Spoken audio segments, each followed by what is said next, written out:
pertama, terima kasih kepada Bapak Kepala Sekolah yang sudah memberikan izin kepada saya untuk bisa menyampaikan apa yang sudah saya pelajari ketika kemarin mengikuti pelatihan implementasi kurikulum Merdeka. Yang kedua, terima kasih pada teman-teman rekan sejawat, guru yang saya kasihi. Saya juga diberi kesempatan untuk boleh menyampaikan sedikit oleh-oleh dari Surabaya. Iya, untuk mengawali sebelumnya bersyukur ya banyak Bapak Ibu yang sudah paham tentang kurikulum Merdeka. Jadi mungkin saya di sini hanya seperti mengingatkan kembali, atau mungkin ada yang belum pernah tahu sama sekali tentang kurikulum Merdeka. Bu Devi sudah pernah kurikulum Merdeka? Oh belum, ada apa-apa Bu. Jadi nanti diterima dulu aja. Nanti pertanyaannya saya usahakan akan saya jawab sebisa saya. Nanti apabila ada dalam penyampaian mungkin saya belum jelas, mungkin teman-teman bisa bantu ya. Apalagi yang kemarin habis PPK mungkin masih ilmunya lebih rahasia dulu ya. Iya. Untuk pelatihan kemarin, pelatihan implementasi kurikulum Merdeka itu ada banyak sekali materinya. Saya memilih yang pertama ini tentang pembelajaran. Intinya pokoknya tentang breakdown capaian pembelajaran, tujuan pembelajaran, dan alur tujuan pembelajaran. Ya. Yang pertama, monggo kita lihat ada gambar apa mungkin yang ada di benak Bapak Ibu kira-kira dari sini. Silakan diperhatikan. Siapa dulu mungkin yang mau menyampaikan? Apa kira-kira? Gak usah ditulis ya, langsung ngomong aja ya kita ya. Dari Bu Rofi, coba mungkin. Terima kasih waktunya Bu. Mungkin dari gambar ini saya bisa melihat papan, ada 3 papan yang dipakai oleh beberapa 3 orang. Mungkin di sini kebebasan harusnya, kebebasan atau keadilan. Keadilan. Jadi ada yang bisa memakai 2 harusnya, ada yang tidak memakai papan. Iya, tidak perlu banyak. Terima kasih. Selanjutnya siapa dulu? Urut. Oke, monggo. Terima kasih Bu. Di sini saya melihat merentangkan tangan, ya, kayak ekspresi kesenangan, merdeka gitu ya. Mungkin itu dari saya. Oke, selanjutnya Bu Devi, monggo. Terima kasih Bu. Di sini mungkin ya itu dari segi papan dan ekspresi tadi. Nah, ekspresi itu tadi tidak bisa dikeluarkan berdasarkan tujuannya itu kalau nggak sama itu nggak bisa nggak bisa mengeluarkan ekspresi yang sama gitu loh. Di masing-masing ekspresinya beda-beda. Itu saja. Terima kasih. Monggo Bapak Kepala. Terima kasih Bu Yayu selanjutnya diberikan selamat kembali juga pelatihan dan sekarang penyampaian buat teman-teman. Dari gambar itu adil itu tidak harus sama. Adil tidak harus sama. Itu kan seumpama kotak yang juga ajaran buat pijakan. Itu kan tidak harus sama, kebutuhannya beda. yang tinggi mungkin saja tidak harus pakai kotak gitu. Udah tinggi apa aja Pak ya? Kemudian yang tengah itu juga kan lihat pemahaman bola. Sebenarnya kurang tipis sedikit lagi. Kalau yang paling kecil itu butuh 2 atau 3 kotak. Jadi terkait dengan pembelajaran itu juga sama.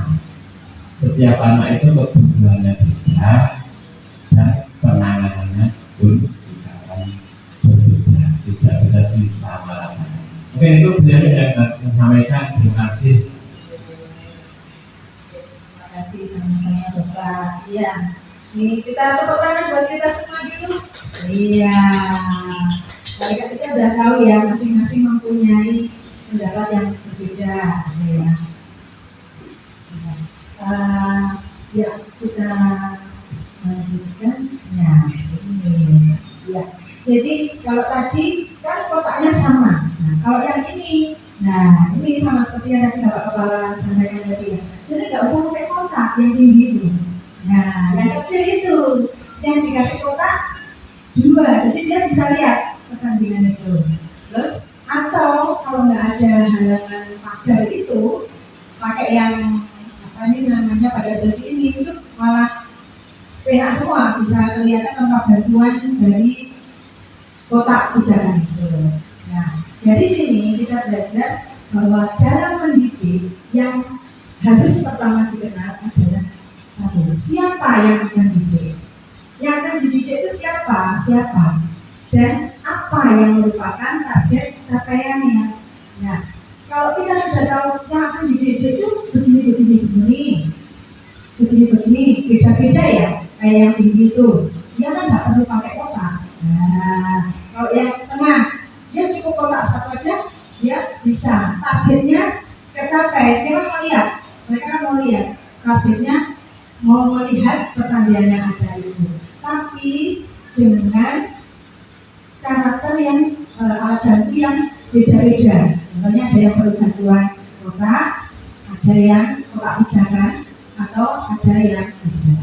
Nah, pemahaman karakteristik dan capaian pembelajaran yang harus dipenuhi menjadi penting dalam menciptakan pendidikan yang merdeka buat anak. Ya. Jadi memang di kurikulum merdeka ini anak-anak jadi fokus. Kita fokusnya ke anak-anak, dan menyesuaikan apapun kondisi anak itu. Kebetulan kalau kita di SLB, kita biasanya ditanyai ya, hambatannya apa Bu? Ya. Oh ini hambatannya menanggung, ada kekurangan, namanya aja hambatan, ada kelemahan. Nah, kita belajar untuk mengganti kata hambatan itu dengan kata sisa kompetensi yang ada di dalam diri anak itu. Coba kita coba ya, hambatan itu kita ganti dengan sisa kompetensi yang ada di dalam diri anak itu. Jadi seperti kita tahu, setiap manusia diciptakan unik dan khusus. Tidak ada satu orang pun yang sama persis.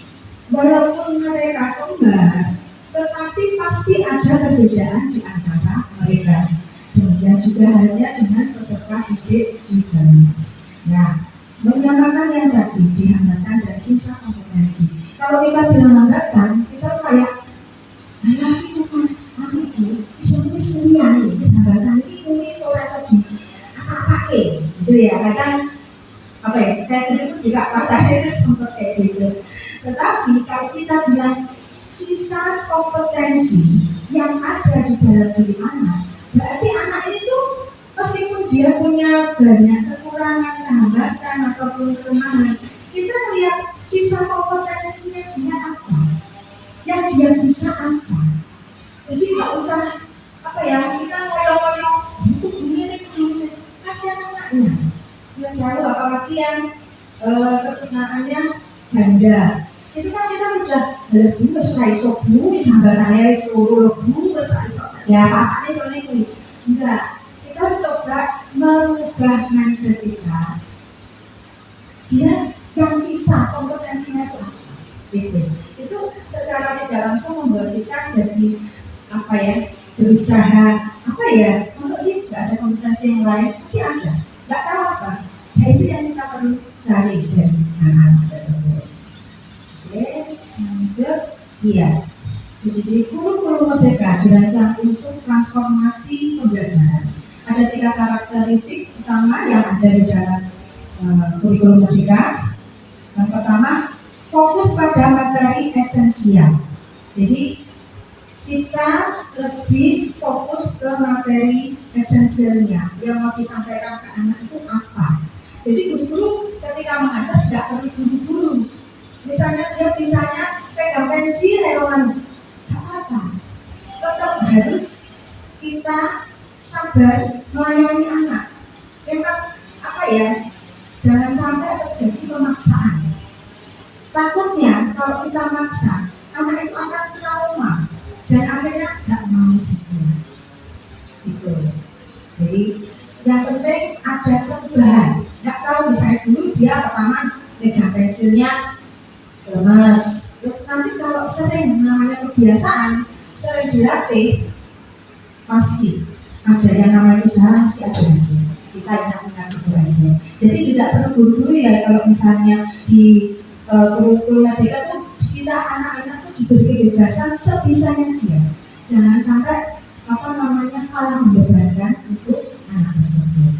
Terus yang kedua, adanya proyek penguatan profil pelajar Pancasila memberi waktu lebih banyak untuk pengembangan kompetensi dan karakter melalui belajar kelompok seputar konteks nyata.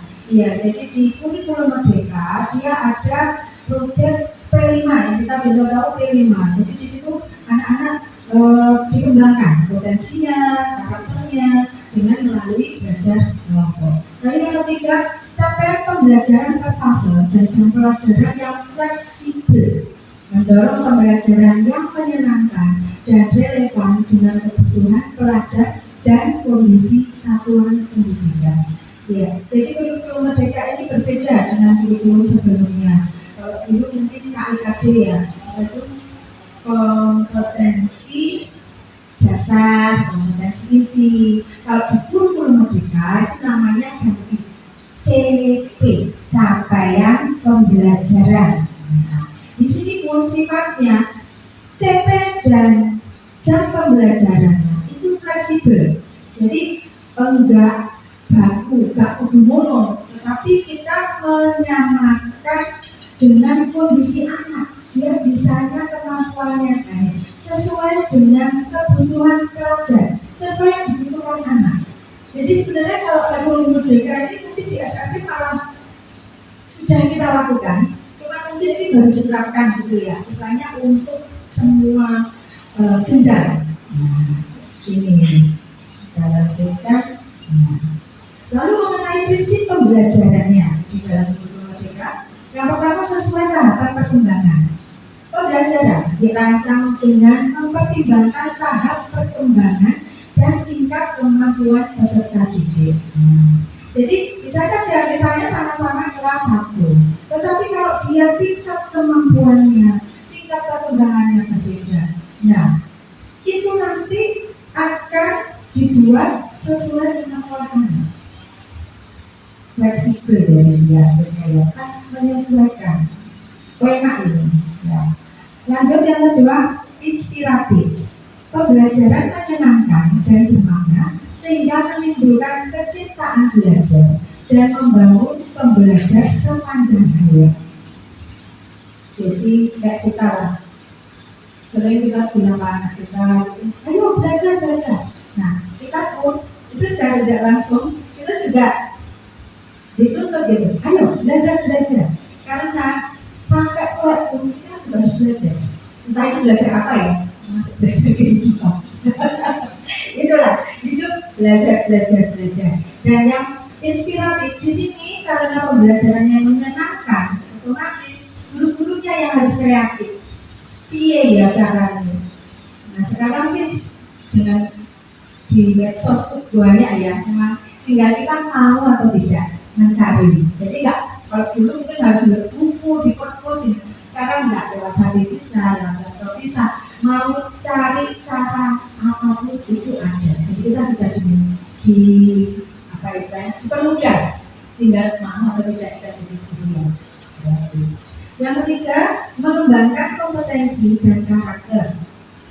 Proses pembelajaran mendukung perkembangan kompetensi dan karakter peserta didik secara holistik. Nah, bersama ya. Jadi kita mengembangkan sisa kompetensi anak, dia berubah yang lebih baik, gitu. Menyesuaikan karakter anaknya. Lalu yang keempat, pembelajaran yang dirancang sesuai konteks lingkungan, budaya peserta didik serta melibatkan orang tua dan komunitas sebagai mitra. Nah, di sini kita juga perlu melibatkan orang tua, karena kan waktu terbanyak anak itu di rumah. Jadi kita bisa mungkin ada buku penghubung gitu ya, atau mungkin paling tidak kita ketika anak-anak dijemput, kita sampaikan ke orang tua, "Ma, hari ini belajar ini loh, Ma, mungkin bisa nanti dilanjutkan di rumah," supaya perubahannya kelihatan. Kalau cuma di sekolah aja hanya beberapa jam, itu akan sangat kurang. Padahal kalau yang namanya perubahan itu akan terjadi bila terbiasa dilakukan. Jadi kalau cuma mengandalkan sekolah aja, ya, itu mungkin kita juga perlu mengingatkan ke orang tua. Nah, mungkin ada ya orang tua yang berani komplain ke kita ya. Wah, kok bisa lihat ini, Mama kok bisa ini? Kita ajak sama-sama, Ma. Kita bareng-bareng mempelajari anak, nggak cuma di sekolah, ngambil ke sekolahan yang sewu, tetap nggak akan berhasil, tak akan ada perubahan pada anak. Lalu yang terakhir, berorientasi pada masa depan. Pembelajaran mempersiapkan kemampuan peserta didik menjalani dan menghadapi kehidupan sesuai zamannya kelak. Jadi pembelajaran di kurikulum merdeka itu kita menyiapkan untuk nanti kedepannya anak kita itu bisa apa? Kalau anak itu nggak sempurna, paling nggak bela diri, dia mandiri, itu aja. Nggak usah terlalu yang selalu kalau akademik memang udah nggak bisa, ya sudah. Tapi paling nggak poinnya dia lulus tidak menggantungkan hidupnya kepada orang tua. Yang sesimpel itu aja. Karena kembali lagi sesuai kemampuan anaknya. Sisanya mau sedikit pun tidak apa-apa. Kalau ada perubahan, latihkan situ. Orang tua itu sudah pasti akan bisa tenangan ke hati. Setelah tenangan ke hati orang diundang. Karena apa? Dulu nggak mau loh, disuruh ini misalnya, suruh paling banyak ini deh, taruh habis makan, taruh di tempat cuci ini. Itu sudah sesuatu yang bagus sekali. Kalau dia tahu, itu belajar tanggung jawab. Setelah makan, taruh tempat cuci piring. Nggak perlu cuci dulu lah, bertahap, menyesuaikan kondisi siang. Ya dari sini dulu, mungkin ada yang mau ditanyakan Bapak Ibu, atau lanjut? Oke. Iya, ini kebetulan kita pas di hari berapa ya? 3 ya. Itu kita diajak untuk berbagi praktek ke SLB Putra Harapan. Ini saya foto menunjukkan bagaimana sekolah di sana berusaha membuat suasana situasi yang menyenangkan buat anak. Contohnya misalnya yang ini ya, nah, maaf ya nggak begitu jelas ya. Dari ada tulisannya, "Selamat pagi, bagaimana kamu ingin disapa hari ini?" Jadi gurunya menyediakan ada 5 cara. Kamu mau disapa dengan cara apa? Ada cara tos, ada halo, ada hebat, jabat tangan, atau joget. Jadi anaknya dibikin senang dulu sebelum masuk ke kelas.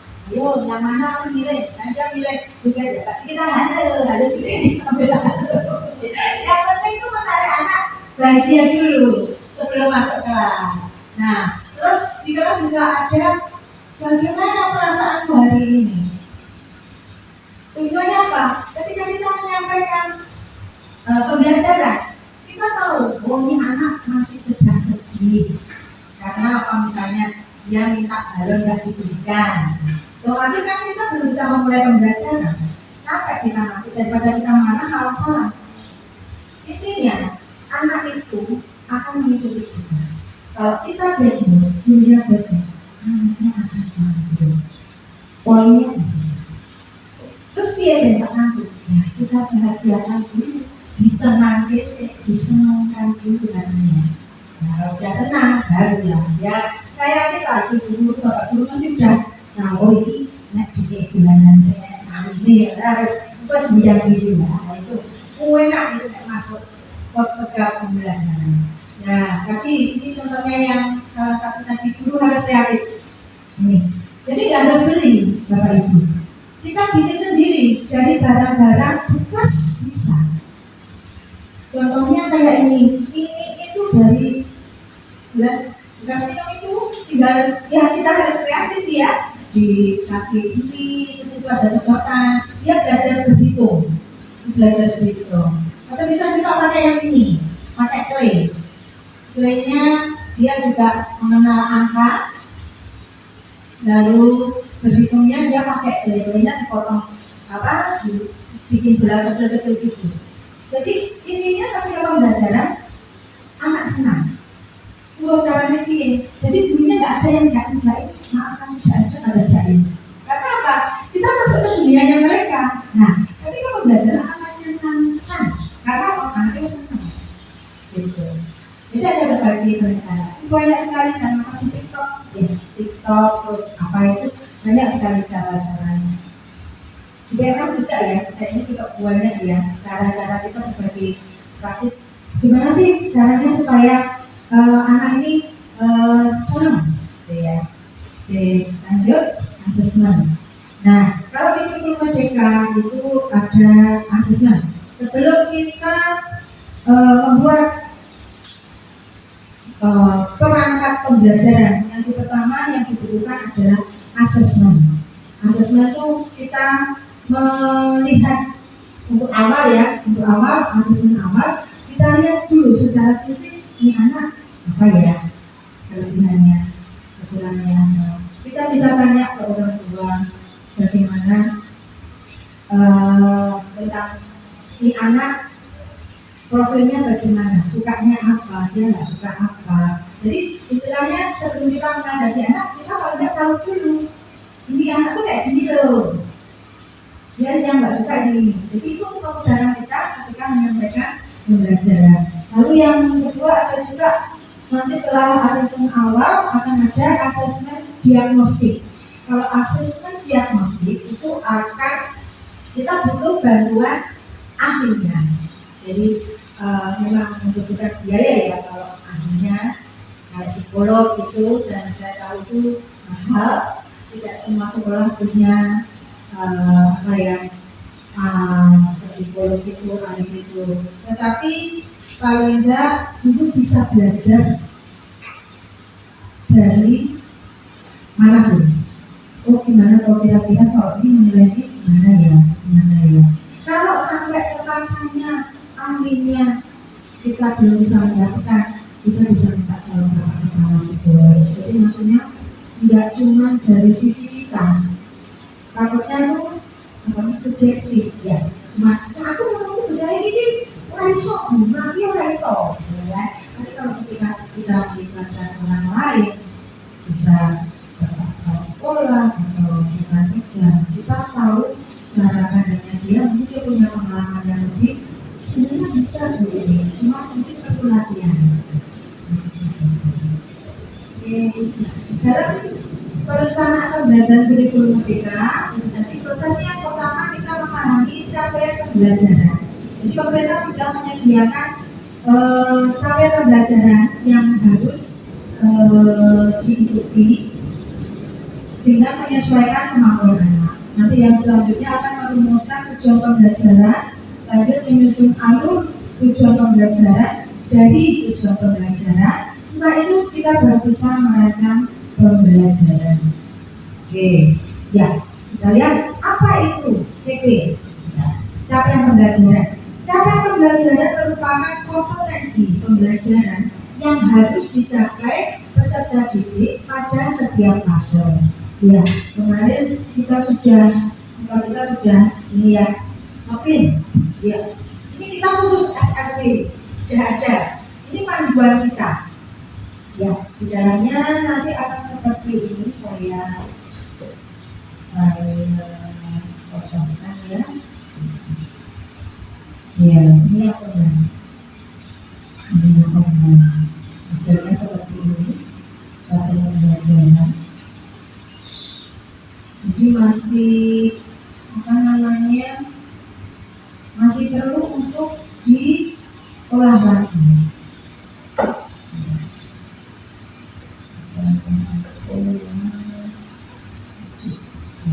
Semua nomor ada di sini. Nah, bicara bagian khusus.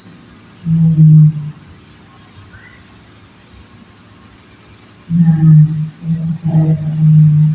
yang sebelumnya itu.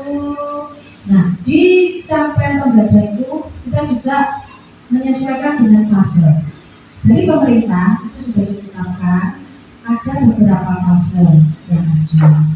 Jadi untuk yang prasekolah anak-anak itu fase fondasi. Terus fase A itu kelas 1 dan 2 reguler ya.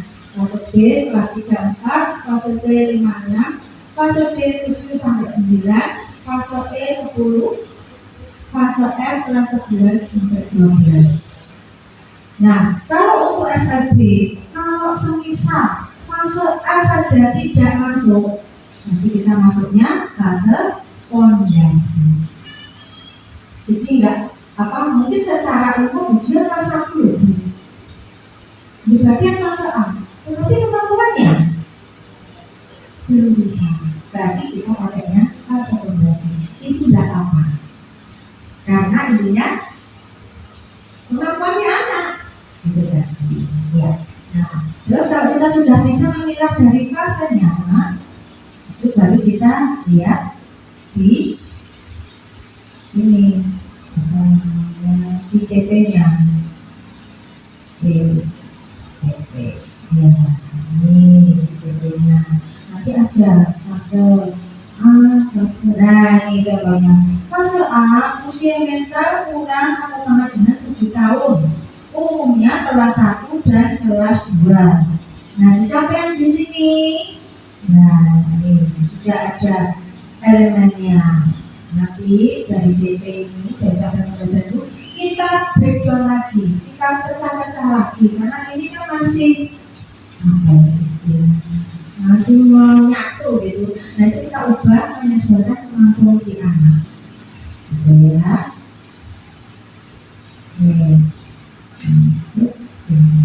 Oke. Lalu gimana caranya merumuskan merumuskan PP-nya bagaimana? Tujuan pembelajarannya bagaimana? Nah, yang pertama kita bisa jelas nggak? Jelas ya? Saya yang jelas. Maafkan saya tak lihat ke laptop aja. Iya, jadi dari CP yang ada contohnya bawah itu ya, usaha didik mampu mengenal dan menceritakan simbol dan sila-sila Pancasila. Nah, itu di alternatif 1 bisa pakai cara dia langsung berdasarkan CP. Dia kalau anaknya mampu, dan tidak mampu, bisa alternatif kedua. Kita menganalisis kompetensi dan lingkup materinya. Kita kasih contoh seperti ini.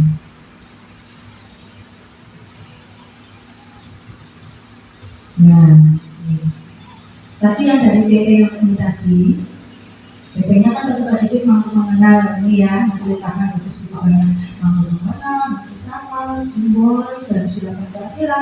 Nah, ini tujuan pembelajarannya diambil satu ini dulu, satu langkah dulu, menyebutkan Pancasila beserta lambangnya dengan menggunakan gambar atau alat atau media sederhana.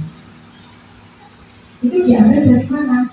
Kompetensi dan konten. Kompetensi itu dia untuk kata kerjanya. Saya kasih capaian aja ya.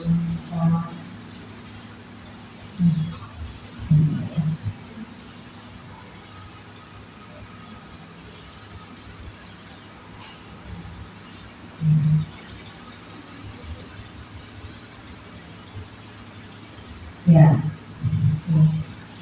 fase A berdasarkan agama. Kita ambil yang Pancasila. Nah, ini analisis capaian pembelajaran itu di breakdown, jadi dibongkar lagi. Kita cari kata kunci kompetensinya apa. Peserta didik mampu mengidentifikasi. Nah, nanti kompetensinya mengidentifikasi. Terus dan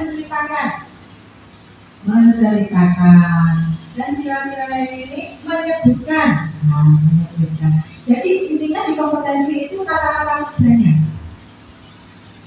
Lalu yang konten atau materi kita balik lagi lihat dari CP-nya, mampu identifikasi dan sila simbol dan sila Pancasila.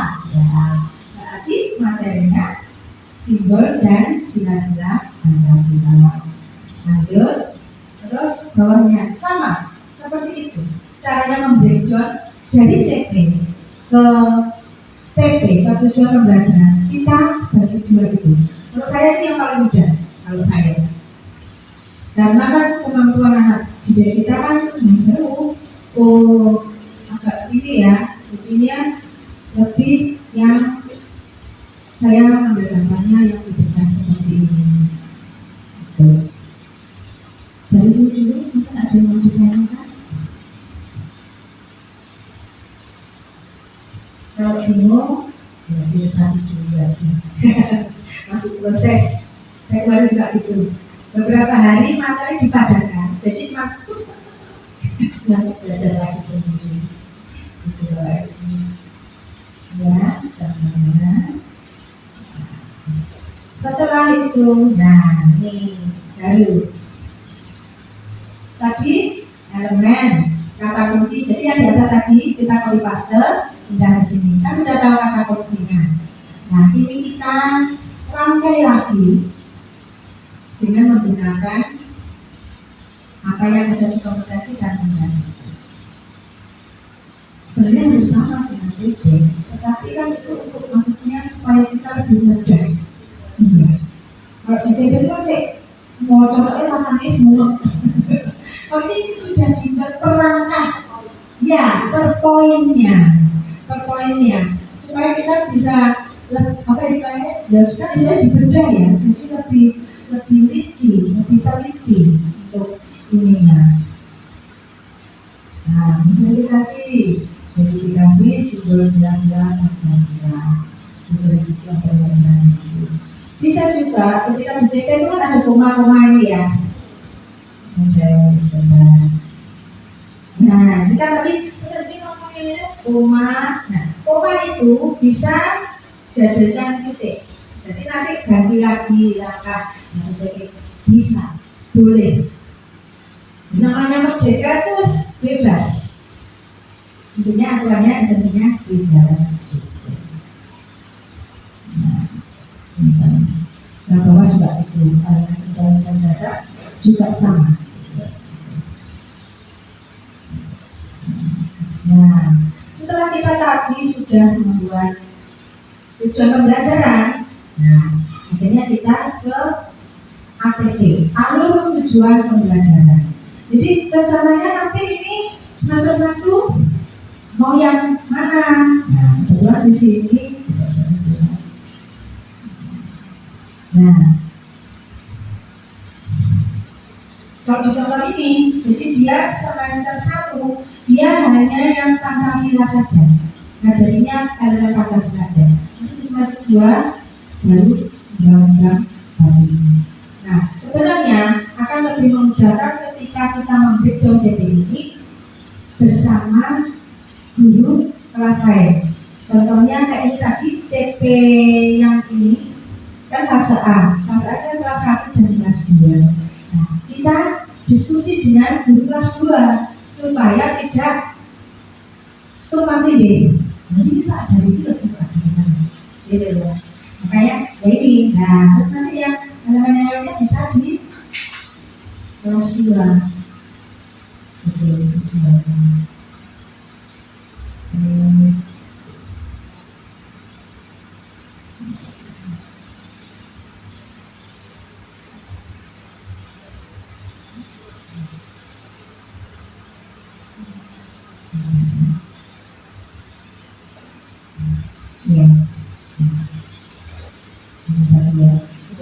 misalnya kita sudah 2 kalinya itu enak. Nanti kita tinggal cari yang mudah dulu.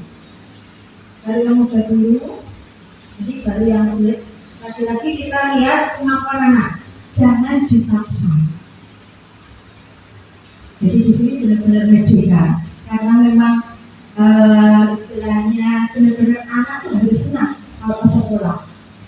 Bisa sampai mogok, berarti kita yang akan PR-nya tambah lagi. Iya, betul merdeka itu fokusnya 3 kuncinya. Anak, murid dan guru. Itu saja. Jadi, itu. Oke, masih ada waktu. Kita coba latihan. Jadi, yang mudah saja. Saya cari PJOK gitu ya.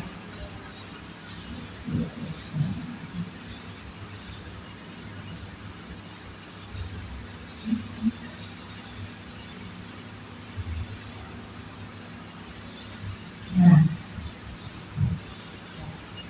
kita ambil fase A. Pada akhir fase A, peserta didik dapat menunjukkan berbagai aktivitas, pola gerak dasar dan keterampilan gerak sebagai hasil peniruan dari berbagai sumber. Nah, ini baru CP. Coba Bapak Ibu periksa, saya besarkan. Ya.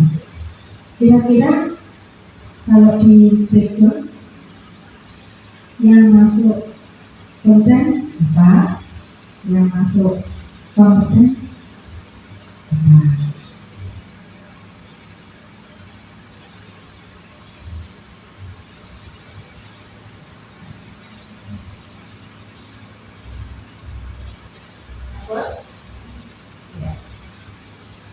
Ya, ini. Nah, yang warna merah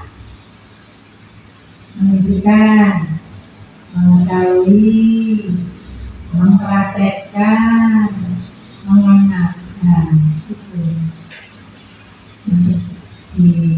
Nah, kompetensinya apa? Baca dulu, terus kontennya, isinya, materinya apa? Ya, kita masukkan. Yang paling mudah dulu aja. Jadi peralaman itu tidak harus urut, tapi yang si anak bisa. Jadi harus sesuai dengan si anak kemampuannya. Terus kalau di kurikulum merdeka itu tidak ada yang namanya tinggal kelas, karena kan kita sudah fokus ke anak, jadi sama mampunya anak. Jadi tidak sampai tidak kelas itu apa? Tidak ada kelas itu tidak ada, mesti naik. Bagaimanapun tulis ada perubahan. Begitu. J. Ada lagi yang mau ditanyakan? Dari sini nanti habis ini kita praktek lagi biar apa ya? Kalau kita praktek latihan itu lebih masuk. J. Untuk sementara dari saya demikian. Apabila ada yang belum jelas, monggo. Ya, tadi kalau misalnya nggak mau di laptop, ya tadi langsung lihat di sini bisa.